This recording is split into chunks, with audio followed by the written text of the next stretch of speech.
Hey guys, eman here, and no emote singing this time because it's a season review. So strap in your seats and put that camera on because...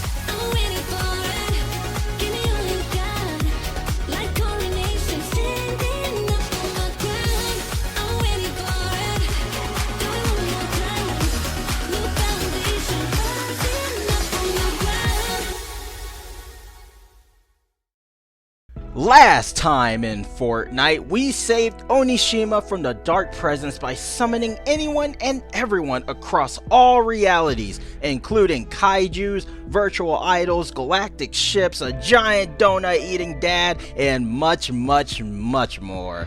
Now it's time for us to have a great time and basically a summer break during winter in Battlewood for Fortnite Chapter 7 Season 1 Pacific Break. This Fortnite season was great in a lot of aspects, inside and outside of the game, but nothing's perfect, so I like to talk about it in the most funniest, stupidest way possible. So let's talk about the most insignificant part of the season in general, the Battle Pass.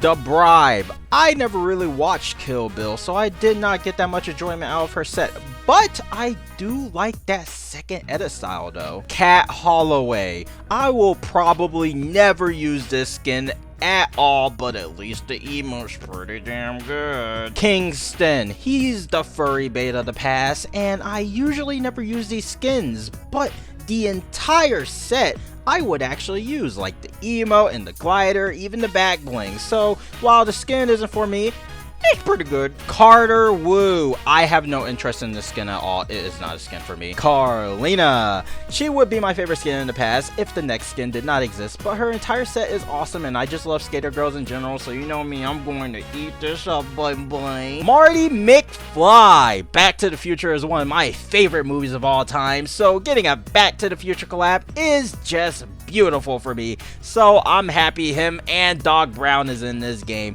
He's not even in this past, but whatever. This series makes me giddy, man. I love this movie. Miles Cross. He is a okay black person skin. As a black person myself, I would not use this set though, sadly. Action heroes is just not for me. Finally, the Dark Voyager. I love this skin so much, but it isn't my style of the skin. It's definitely in the top 3 best skins in this pass though, most definitely. The super styles, I honestly don't vibe with that much, but I do like the first one. And one last thing about the battle passes is that they put extra edit styles behind different modes, which, man, I don't understand why they did this. It's a bad change. For me, I play every mode anyway, so they're kind of easy, but this wasn't a good change for the battle pass system. It's a battle pass for battle royale. Keep it there, okay, please. Now that we're done with this part, let's talk about the map. Welcome to... What the hell is this map called again? Oh, it's called the Golden Coast. Huh. Welcome to the Golden Coast, where Chapter 7 will be taking place. And this map has some pretty good locations, like my home, the skate park called Riptides, Four Fields, Lethal Labs, Sandy Script, and Tip Top Terrace. I love the design of all of these POIs and will land at them a lot. The art style of the island is serviceable. I still prefer chapters 1 through 3, especially 4, but sticking with a refined chapter 6 style is fine enough. I won't blow a gasket about. But also, I love that there's still so many secrets on the map like the last chapter, and I hope they continue this trend as time goes on. Finally, one last thing. I know that this is a reload thing, but man, please put Divey Dam on the map. It would be so peak. I love Divey Dam. It's a really good location. But speaking of Divey Dam, let's take a dive into the game. Ha! Didn't get cut off this time. Now let's take a dive at the game.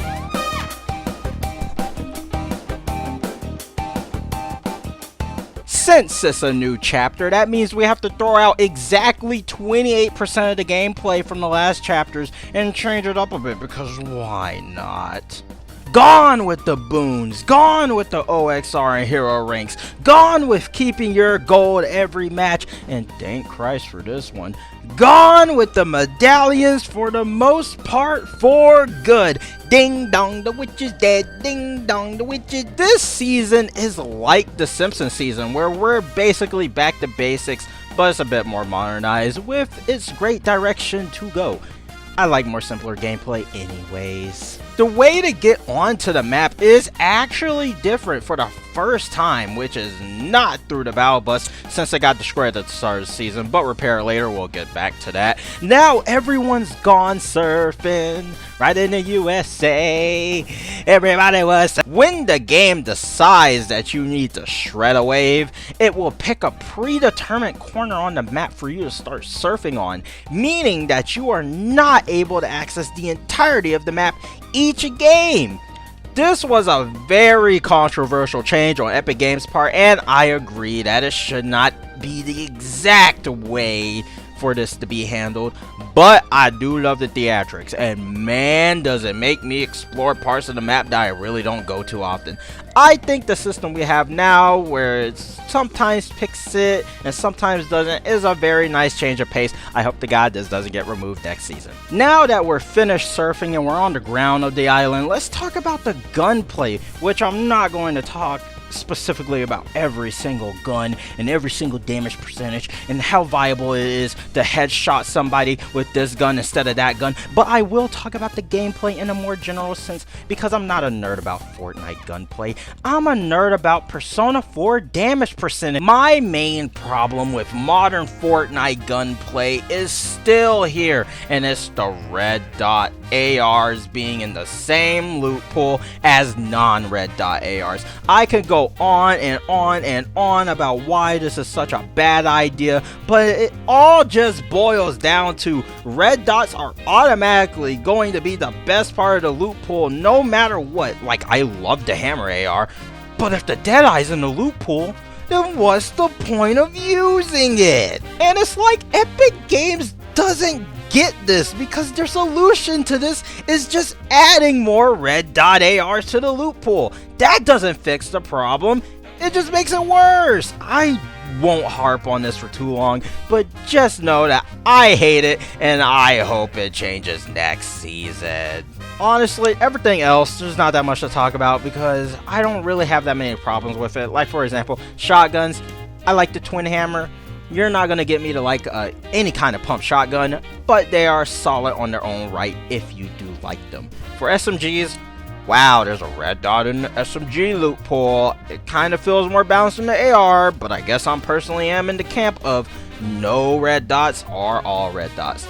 And I know we'll get the movement in a second, but let's talk about literally everything else since that one is a very big conversational topic about the season. A new item was added called the self-revive, and it's honestly just a die twice machine, and I barely use the thing. Only time I had actual practical use of it is if I died on purpose with friends and I needed to revive myself because, well, I just wanted to die as a joke. Like, dude, it was kind of funny. Grenades did get retooled this season, but I have nothing to say about it because I never used a grenade.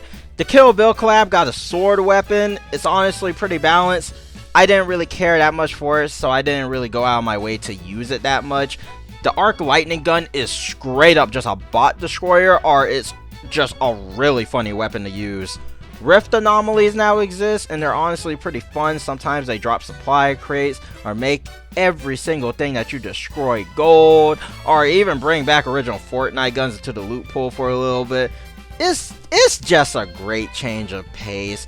Also, this was added last season, but technically it went full force for this season.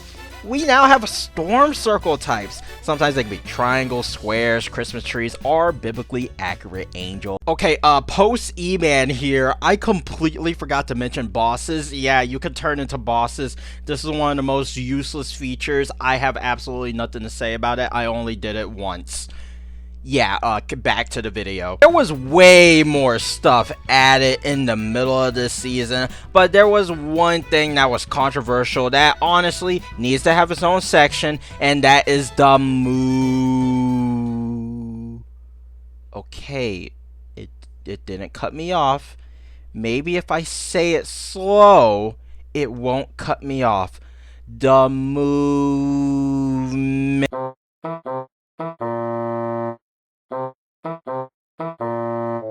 For movement, we had the legally obligated cars that have to be in the loot pool because you're selling car cosmetics, the legally obligated SUVs that you have to have in the loot pool because you have to sell car cosmetics, making its grand return to regular Battle Royale, the ATKs, the brand new air movement called the wingsuit, and the fan favorite but not shockwaves.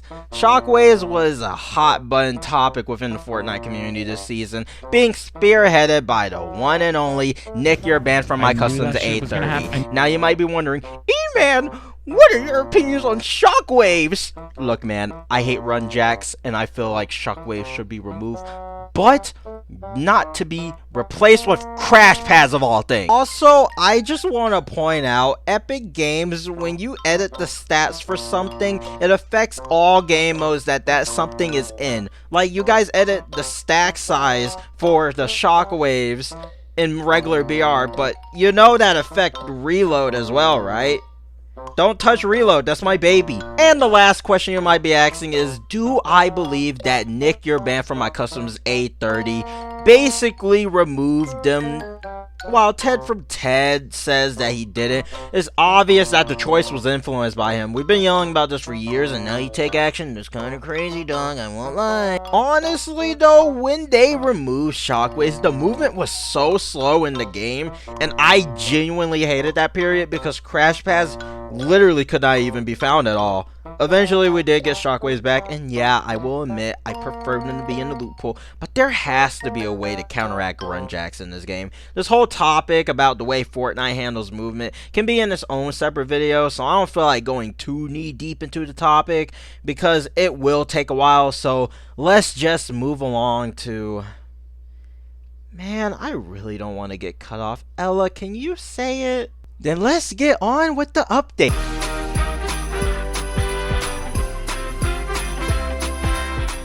This Winterfest was boring. Yeah, you're getting a negative eman for this one, buddy. No new items whatsoever other than the DeLorean, which all it did was bring old weapons from OG to Chapter 7, which I guess that's cool. We did get a new location called Clausy Lodge, which I enjoy, but that's literally about it. I don't even count the new mythic weapon, and boss is just an SMG. It's not even really Christmas related. Yeah, this was bad. There's nothing to talk about on the gameplay side. It just sucked.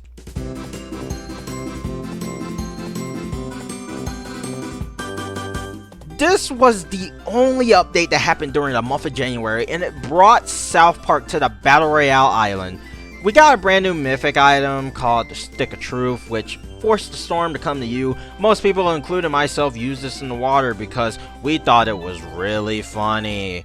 I want a match with that, by the way. It was, oh my god, that was beautiful. Kenny's respawn token, which I thought you were dead, and now you come back to haunt me. I have no complaints with this one. All it did was revive you. It was pretty neat. We got a brand new SMG. I just didn't care for it that much.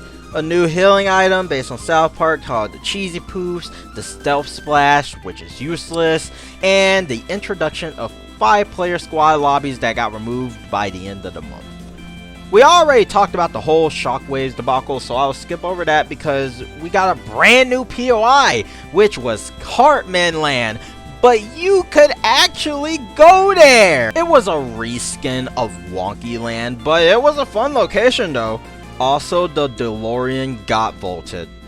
That was sad for me, so it was worth pointing out. Outside of that, nothing else really happened this month. It was a boring month, all things considered, but I personally thought it was better than the last update because we got an actual gameplay change this season that was brand new.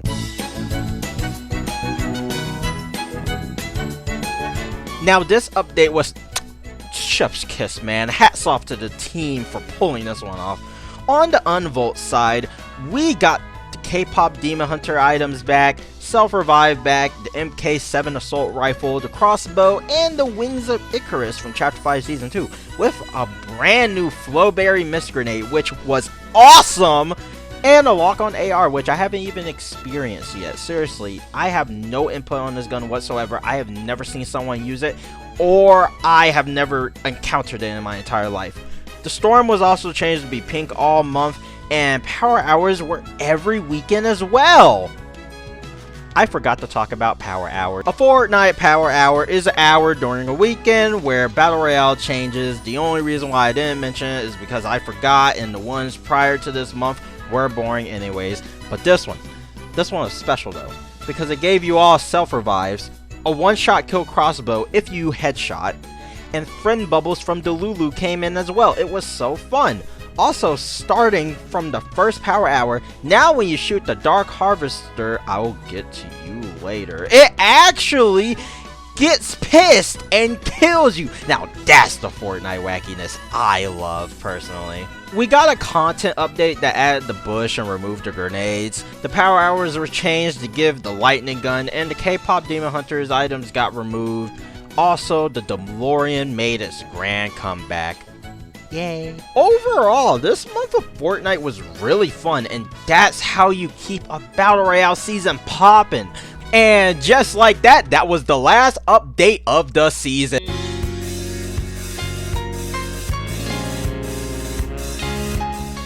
So this is the section where the season would have ended in updates, but Fortnite, those grubby little people, wanted to delay the season by 2 extra weeks. So we got more stuff to talk about, and oh my god, woo! Yeah, baby, that's what I've been waiting for. That's what it's all about. Yeah, no red dots in the loophole. Basically, to explain, they brought back Wild Weeks, and this first Wild Week, all it really did was bring OG guns to the loophole. So basically, the guns that came back was the AR, combat shotgun, pump shotgun, suppressed SMG, hunting rifle, and balloons, vaulting a whole slew of things, including the Back to the Future time machine. God damn it. Look, I'm gonna be sad about that, okay? It's like, it's just really cool, man. And for the second Wild Week, they basically made all of the bars drastically increase, and premium vending machines are across every single location. I'm clapping for that. You're doing it. You're making the game so fun. I'm so happy you're updating the game like this. Finally, we have 2 more power hours, with the first one always starting with a self-revive device, a rift anomaly spawning every single circle, glider redeploy being re-enabled, and the unreleased 7 cluster cannon that was supposed to be last month but actually came out this month and will be in the next season. And for the second power hour, basically everything is the same except for the gold rush anomaly being the first circle and the storm being shaped as a number 7. 6, 7. So yeah, as the last 2 weeks of the season, this is pretty good. I like it. Yeah, I'm just very positive about this month. It's pretty fun. But this wouldn't have been boosted up if it wasn't for the story. So you're not gonna cut me off when I say the word story?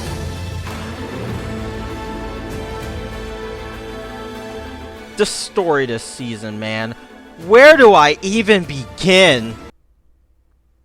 Oh yeah, the beginning. So when we made it to the Golden Coast, the Dark Harvester, owned by the Dark Voyager, wow, you're so egotistical in the name after the adjective that you gave yourself, oh wow, decided to no-scope the battle bus in an attempt to murder the bus driver. Thankfully, we repaired it, and now we can thank the bus driver again. That's pretty cool. It's pretty sweet. Throughout this season, the Dark Voyager was going in and out of the reality every time. And every time when he returned, he came back with a shard for the 0 point, which scattered across all realities. Man, he is way more productive than all of us. It took a year to get the progress that he got. The Order was captured during this time, and we had to break her out. And when she did, she left to find the remaining 7 members to figure out where the hell they are. We went to do some busy work ourselves and made a transmitter to also try to contact the 7, and someone indeed answered the call because a red rift formed in the sky and out came the rocket from Fortnite OG's blast off event with the visitor inside. The visitor is not our visitor and is from the Fortnite OG timeline, different from ours. At this time of writing, the new visitor and the Order are at odds with how they want to approach finding the rest of the members of the 7 and taking down the Dark Voyager. The storyline has been very interesting and spawned a lot of theories within the Fortnite community, which I love, and I hope they continue doing this for the foreseeable future, because that's how you keep people interested in your game, even when it's at a low point. Now, at this point, I have talked about every single aspect of the season, and I am able to give my full thoughts about the season. But there is one more section to be had, and that is everything else that has happened outside of Battle Royale. If you want to hear my overall thoughts on this season, you can skip to this section down below. But I feel like since I played all aspects of the game throughout this entire season, I should go through all of the aspects of the game in the season review. Tell me in the comments if you like this, and if you want this to be in future season reviews. If not, it's fine. So, let us begin with the miscellaneous category. So for this section, I would like to go through every single collab in order and also talk about the other modes if they got updates. So let's begin, starting with Fortnite Festival getting a brand new season with Lisa headlining the show. With the Kill Bill collab, we also got Yuki and Gojo as skins as well. We also got a surprise Danny Phantom collab. In the next update, we got Lego Ninjago coming to Lego Fortnite and OG Season 7 starting. There was a whole debacle about the lighting in OG Season 7, which now is majority fixed, but there's probably still problems. I don't really play that much of OG, to be honest, to give a valid criticism about it. After getting that and the Cardi collab that was teased during the 0 Hour event, we got another surprise collab with everybody's favorite for reasons, Kim Kardashian, coming into the game, and Courage JD also getting himself an icon skin with a Red Knight recolor. Yeah. When Winterfest came along, we got a stupid Harry Potter collab. You're never going to get me to like that stuff. Snow Miku, my #1 GOAT, the one and only Bob, Bleach, Batman Beyond, Santa Sabrina Carpenter, the second part of the Back to the Future collab, I Show Speed, and surprisingly Pulp Fiction. After this, we went on full cartoons and got Adventure Time Wave 2, which is technically Fiona and Cake, our very first VTuber in the game, Kizuna Ai, The Office, Ed, Edd and Eddy, and Regular Show. Then the festival season came to a close and introduced a new festival season, which is my girl, Chappie Roan. During this month, we also got K-Pop Demon Hunters Wave 2, Magic and Luna Snow from Marvel, Sleep Paralysis, The Forgotten Nike Swoosh Man, Honkai Star Rail, Grace Ashcroft from Resident Evil Requiem, another Rick and Morty collab because I don't know what wave we're on at this point, The Lizard from Hoppers, that's crazy, and finally, Hoshimachi Suisei from Hololive Japan. I hope we get more VTubers in this game, oh my god. If there was any other collabs that happened after this point, I will make sure to put them all right here. You can pause to look at them. I trust your motor skills. Sadly, Rocket Racing still didn't get any updates whatsoever, and Ballistic didn't get any updates at all. However, Reload did get an update with a brand new map inspired by Chapter 7 and more fight weapons coming into the game, and later on throughout the season, the Nightmare Island from Fortnitemares made a return to the mode, but is currently now gone. Now currently in Reload, it is celebrating Lanternfest with adding 8-player teams and having a locker bundle for it. Fortnite also decided to add a brand new mode inspired by Fall Guys called Fall Guys Crown Jam, but it was only a limited time and it is unavailable at the time of writing this video. Finally, another mode that took its exit this season was Delulu, which you will not really be missed because honestly that mode was just deteriorating in quality throughout the time that it existed. So that was everything discussed with the game. So what are my thoughts?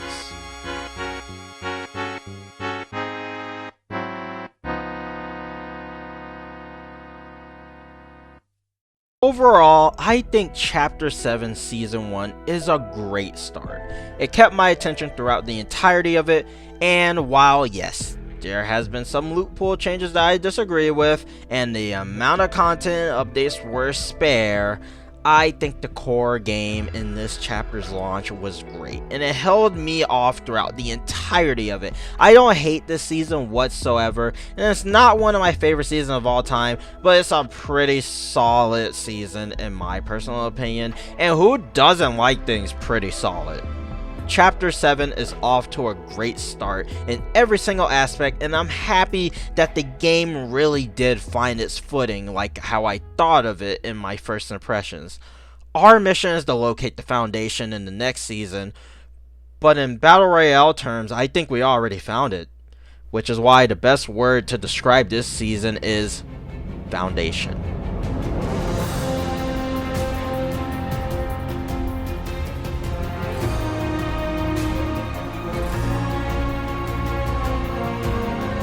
Wait a minute, this is an eman plus upload. I'm supposed to rate the season and then end it off with my outro.